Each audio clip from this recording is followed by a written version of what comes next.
300 horsepower, 650 Nm of torque. Inilah dia Land Rover Defender diesel D300 inline 6 turbo 8 speed automatic pakai ZF punya gearbox. Tahun 2022, harga ada dekat atas. Apa yang ada dekat kereta ni? Kalau anda lihat, sekarang adalah masa yang kembali sesuai untuk menggunakan diesel. Color datang dengan color yang sangat cantik. Color dark grey, ada finishing crystal. Memang lawa color ni. Agak rare juga dan sesuai dengan karakter dia. Bahagian hadapan LED light. Okay. Memang sangat-sangat cantik. Datang dengan trim yang full black. Piano black dekat sini. Rim 20 inci. 360 kamera. Bahagian body. Tengok.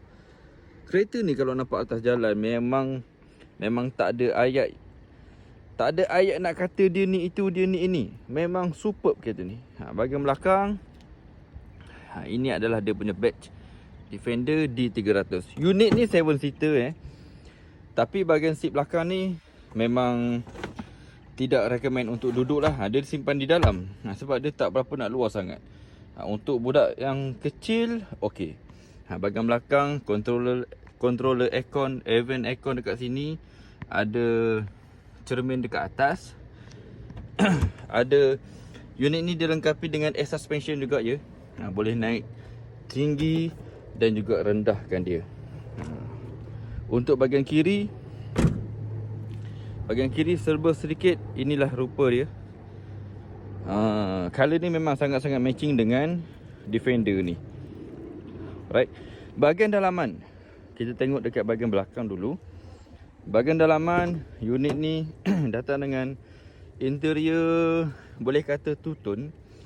Color macam army punya kaki ataupun color army nude macam tu. Memang nice. Memang kena dengan color nature wild macam ni. Okey.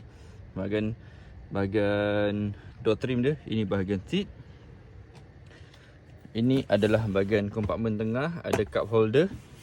Material seat yang sangat-sangat cantik. Kemasan yang memang lawa.